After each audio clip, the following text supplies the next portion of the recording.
नमस्कार स्टूडेंट्स। आज हम त्योदशः पटले अर्थात पाठ 13 पढ़ रहे हैं और जो है हमारा गीता अमृतम। गीता अमृत कैसे है? क्योंकि गीता में जो श्लोक निहित हैं वो एक अमृत के समान हैं, क्योंकि वो हर परिस्थिति में, हर युग में वो कल्याणकारी हैं। वो जो है उनसे हमें बहुत प्रेरणा मिलती है, अपनी जो परेशानियां हैं उनको दूर करने में हमें सफलता मिलती है उनका अध्ययन करने से। तो जो गीता में उपदेश दिया था श्री कृष्ण ने अर्जुन को, तो उसमें जो श्लोक थे उन्हीं में से कुछ श्लोकों का यहाँ संकलन किया हुआ है हमारी पुस्तक में, इस पाठ में। तो इसका अर्थ हम पहले पढ़ चुके हैं, पूरा अर्थ हमने कर लिया था, शब्दार्थ कर लिए थे। अब हम आगे के प्रश्न करेंगे। तो पहला प्रश्न हम कर चुके हैं और अब ये दूसरा प्रश्न है, रिक्त स्थानानि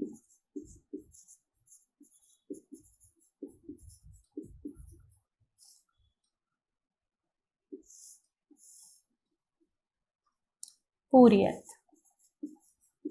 अर्थात रिक्त स्थानों को पूरा कीजिए। तो यहाँ कोई निर्देश नहीं है कि रेखांकित भागों के अनुसार या निर्देशानुसार रिक्त स्थानों को पूरा कीजिए। तो यहाँ ये श्लोक दे रखे हैं हमें, तो हमें श्लोक भी कंठस्थ होने चाहिए, वो याद होने चाहिए। न रिक्त स्थान मिनियते वा, और उसके बाद फिर रिक्त स्थान है, तो ये श्लोक का ही लाइन दे रखी है हमें, पंक्ति है उसी की। तो न जायते म्रियते वा कदाचित,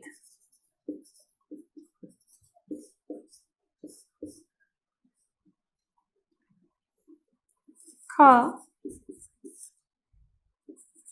अजो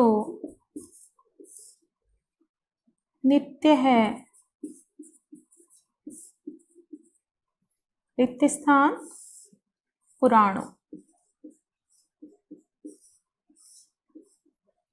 तो ये भी हमारी श्लोक की एक पंक्ति है, अजो नित्य है शाश्वतोयम,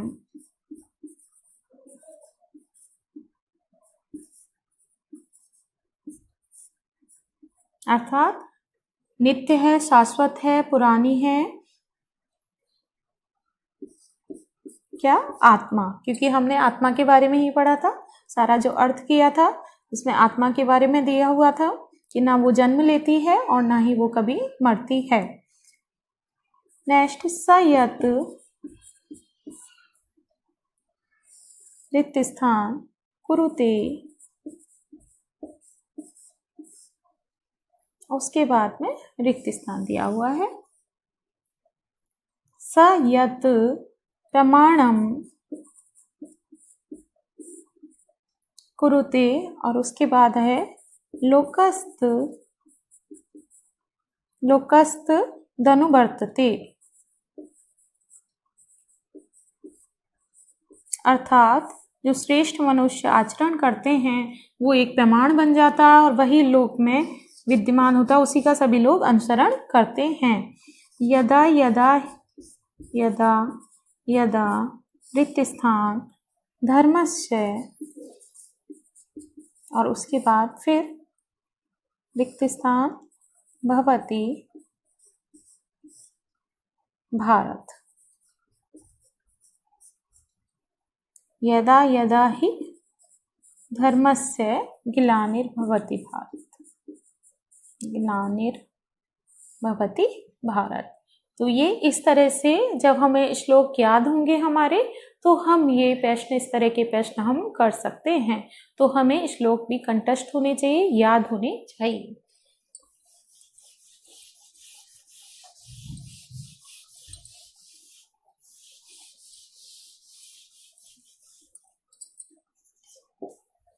रेखांकितानां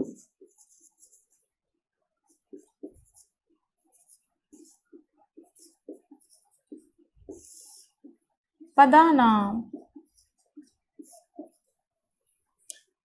आधत्य प्रश्न निर्माणम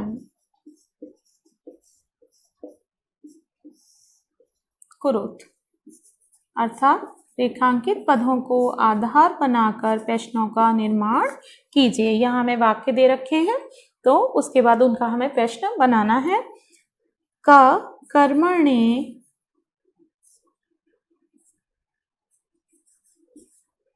कर्मण्येवाधिकारस्ते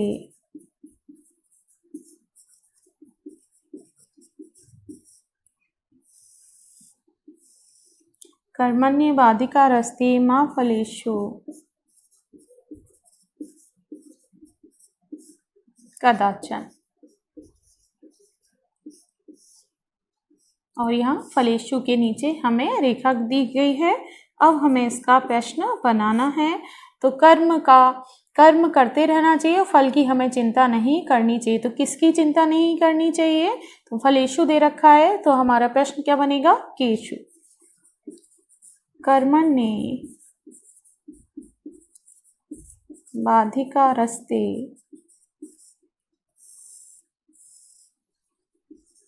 मा केषु कदाचन। और उसके बाद हमारा प्रश्नवाचक चिन्ह, क्योंकि हम ये प्रश्न बना रहे हैं। इसी तरह ख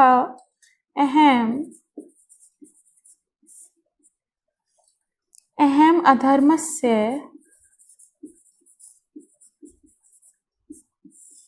अधर्मस्य के नीचे रेखा है। विनाशाय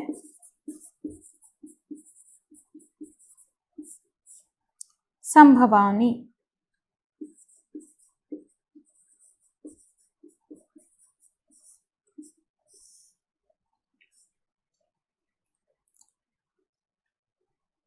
मैं अधर्म की और विनाश के लिए युग में जन्म लेता, अधर्म के विनाश के लिए जन्म लेता हूँ। तो मैं किसके विनाश के लिए जन्म लेता हूँ, ये हमारा क्वेश्चन बनेगा। और ये अहम, तो यहाँ आएगा कस्य विनाशाय संभवामि। अर्थात मैं किसके विनाश के लिए जन्म लेता हूँ। और ये प्रश्नवाचक चिन्हों का हमें बहुत ध्यान रखना पड़ेगा, क्योंकि हमें प्रश्न बना रहे हैं तो वहां हमें प्रश्नवाचक चिन्ह ही लगाना है।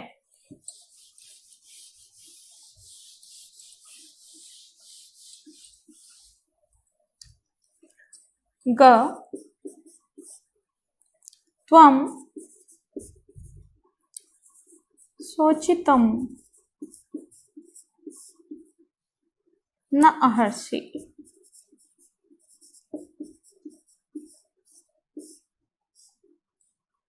तो यह है शोचितुम, तुम्हें शोक नहीं करना चाहिए। तुम्हें क्या नहीं करना चाहिए? तो त्वं किम न अर्हसि।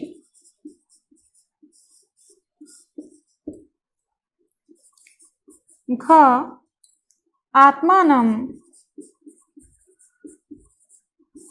आत्मानं शस्त्राणि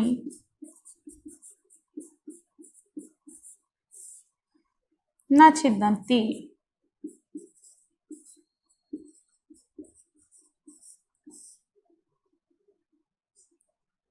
और यहाँ पर शस्त्राणि के नीचे रेखा है। प्रश्न बनाएंगे हम। आत्मानं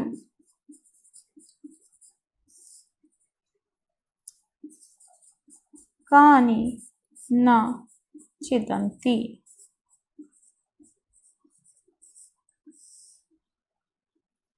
अर्थात आत्मा को शस्त्र नहीं छेद सकते, नहीं काट सकते। आत्मा को कौन नहीं काट सकता।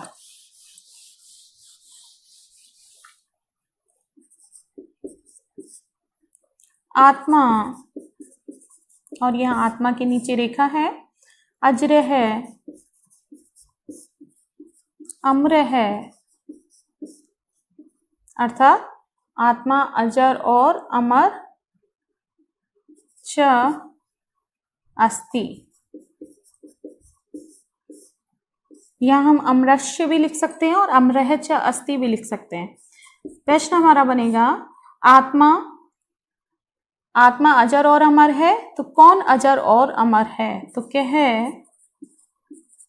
अजर है, अम्रः च अस्ति। प्रश्नवाचक चिन्ह। तो कौन अजर और अमर है?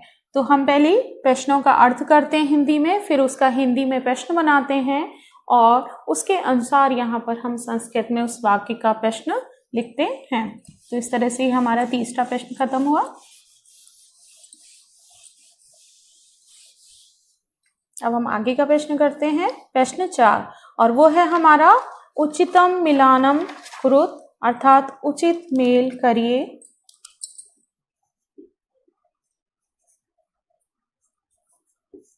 उचितम मेलनम कुरुत,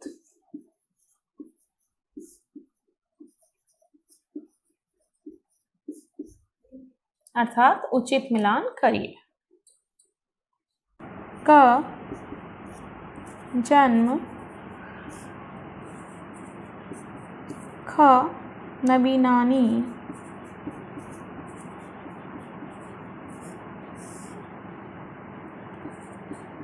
ग जातस्य,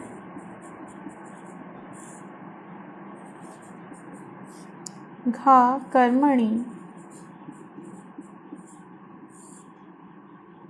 और अणा नित्य है। तो ये हमारी एक तरफ हमारे विकल्प दिए हुए हैं, इसके सामने वाले विकल्प हम लिख लेते हैं पहले, उसके बाद हम उनका उचित मिलान करेंगे। अनित्य है,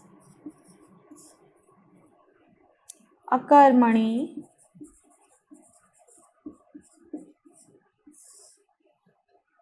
मृत्यु,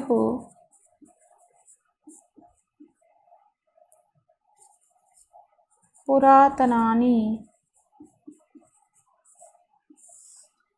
और मृतस्य।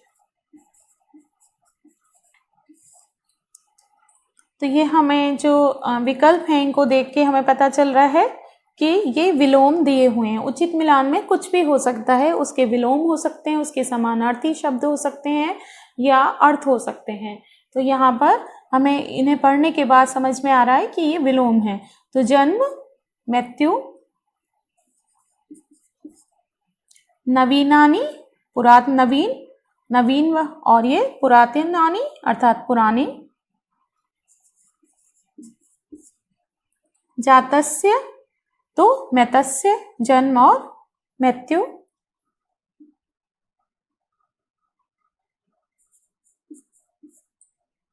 कर्मणि अकर्मणि, नित्य है अनित्य है। तो इस तरह से हम उचित मिलान करेंगे।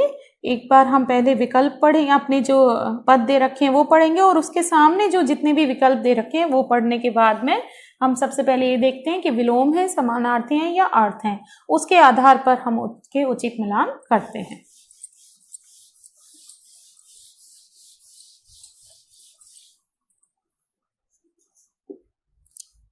प्रश्न 5, पूर्ण वाक्येन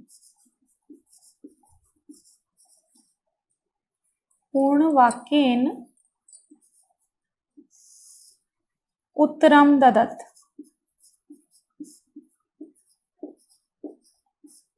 अर्थात पूर्ण वाक्य में उत्तर दीजिए।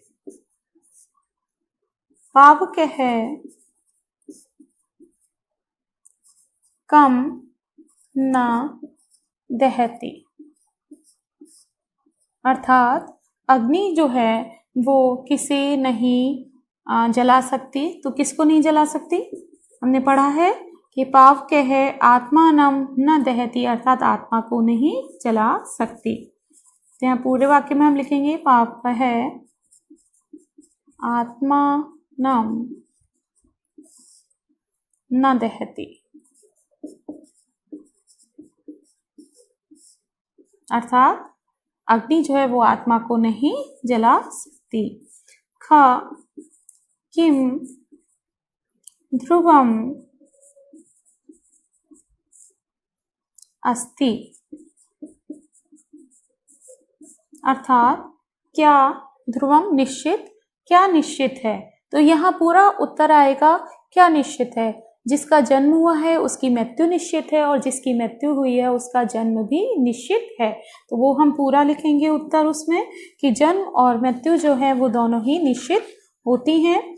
तो हम इसमें लिखेंगे जातस्य ही ध्रुवौ, जातस्य ही ध्रुवौ मृत्युर्ध्रुवम्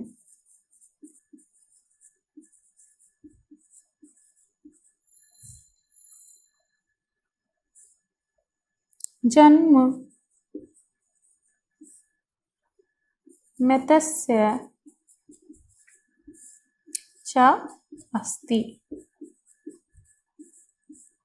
अर्थात जिनका जन्म हुआ है उनकी मृत्यु निश्चित है, और जिनकी मृत्यु हुई है उनका जन्म भी निश्चित है।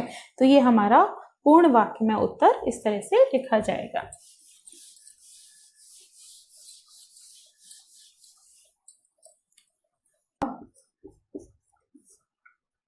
लोक्यः किम अनुवर्तते, अर्थात जो लोक है, जगत है, इसमें किसका अनुसरण किया जाता है। तो वहाँ पूरा उत्तर आएगा कि जो सज्जन मनुष्य होते हैं, श्रेष्ठ मनुष्य हैं, उनका आचरण जो है वही प्रमाण बन जाता है, और वही प्रमाण ही जो है वो लोगों के द्वारा अनुसरण करने योग्य होता है। तो हम पूरा उत्तर लिखेंगे इसमें, यद यदाचरति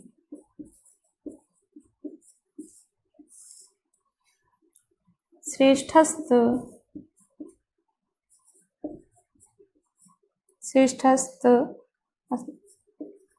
देवतरो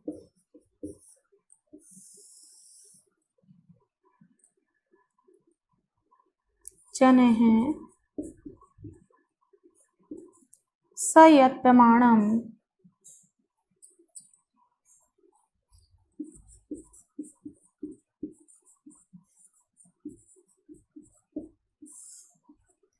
स यत् प्रमाणम्, उनका प्रमाण, कुरुते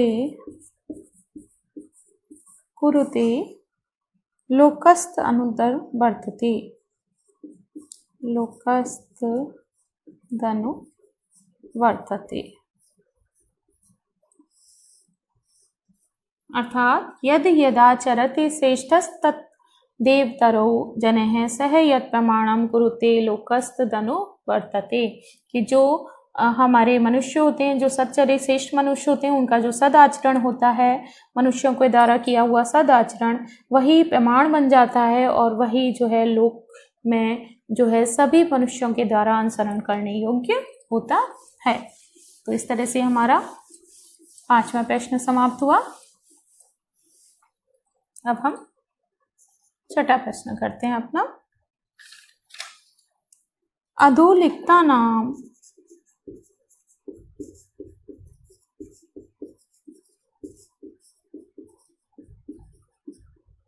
अर्थात नीचे लिखे हुए पदानाम लिंगम विभक्तिम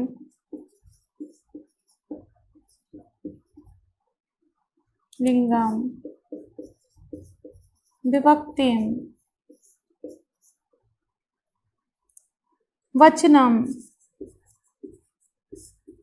च लिखत। लिंग और विभक्ति आ रही है यहाँ पर, तो इसका मतलब यहाँ पर शब्द रूप हमें दिए हुए हैं पदों में, और उनकी हमें विभक्ति और वचन लिखने हैं, क्योंकि शब्द रूपों की ही विभक्ति होती है। जो धातु रूप होते हैं उसमें विभक्ति नहीं होती, उसमें लकार लिखा जाता है, पुरुष लिखा जाता है कि प्रथम पुरुष, मध्यम पुरुष या उत्तम पुरुष का है। तो सबसे पहले हम पद लिख लेते हैं, पदम, उसके बाद लिंगम,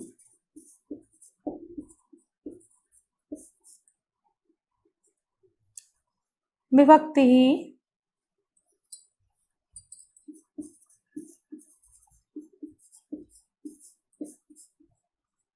और वचनम।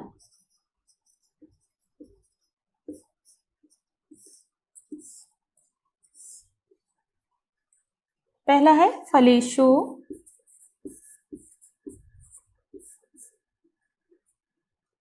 पावकः शरीराणि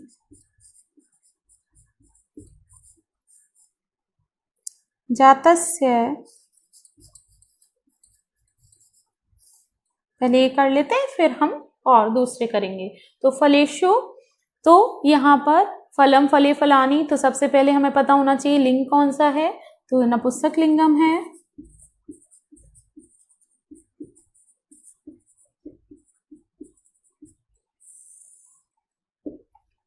विभक्ति, क्योंकि यहाँ पर जैसे रामे रामेयो रामेषु, फले फलेयो फलेषु बनती है, तो सप्तमी विभक्ति बहुवचन।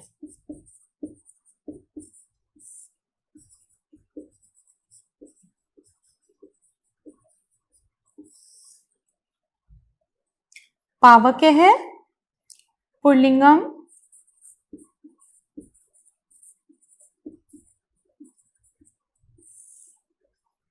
पावकः पुल्लिंगम है हमारा, और प्रथमा विभक्ति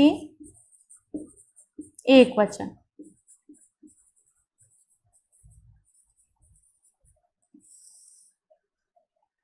शरीराणि, फलम फले फलानी बहुवचन आता है हमारा नपुंसक लिंग।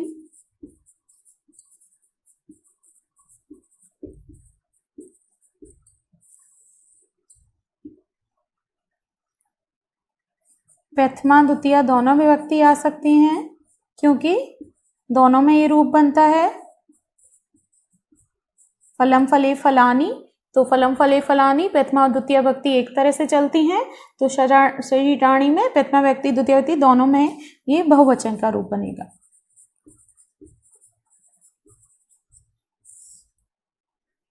इसी तरह जातस्य, जातस्य पुल्लिंग,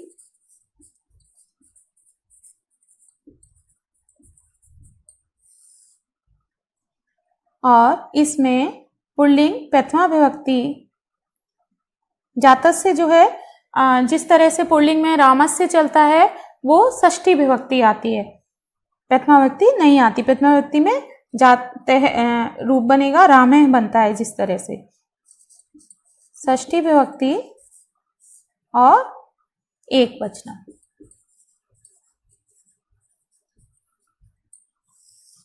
एक बार दोबारा देख लेते हैं। फलेषु नपुंसक लिंगम सप्तमी विभक्ति बहुवचनम, पावकः पुल्लिंगम प्रथमा विभक्ति एक वचनम, शरीराणि नपुंसक लिंगम प्रथमा द्वितीय विभक्ति बहुवचनम, जातस्य पुल्लिंगम षष्ठी विभक्ति एक वचनम।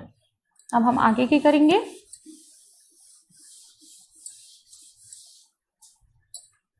मारुतः कर्मणि धर्मस्य मैतस्य, तो मारुत है, ये हमारा मारुत शब्द जो है पुल्लिंगम है, क्योंकि किसी का नाम भी हो सकता है। पुल्लिंगम मारुत है, प्रथमा विभक्ति एक वचन।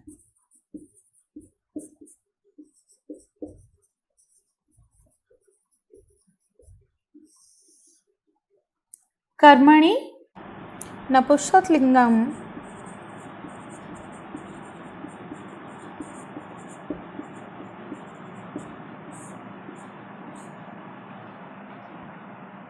ये भी प्रथमा द्वितीय विभक्ति बहुवचन।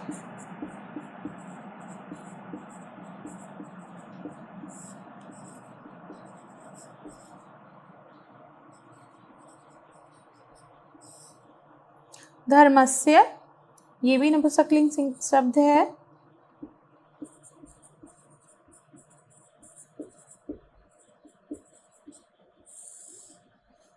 षष्ठी विभक्ति एक वचन।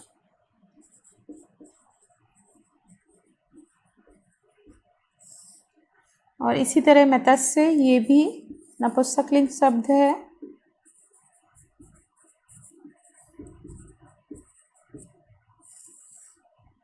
षष्ठी विभक्ति एक वचन।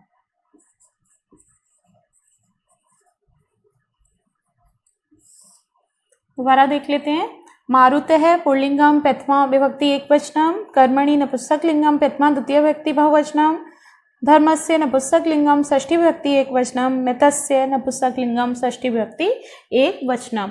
तो इस तरह से ये हमने शब्द रूपों की विभक्ति, वचन और जो उसके लिंग हैं वो हमने लिख लिए हैं। ये हम तभी कर सकते हैं जब हमें शब्द रूपों का अच्छे से ज्ञान हो कि कौन सा शब्द रूप जो है वो किस लिंग के अंतर्गत आता है और उसके रूप किस तरह से चलते हैं, तभी हम इसका सरलता से अपने प्रश्न का उत्तर दे सकते हैं, पहचान सकते हैं कि कौन सा जो शब्द रूप है वो किस लिंग का है और उसके रूप किस तरह से चलते हैं। तो ये पाठ हमारा समाप्त होता है आज।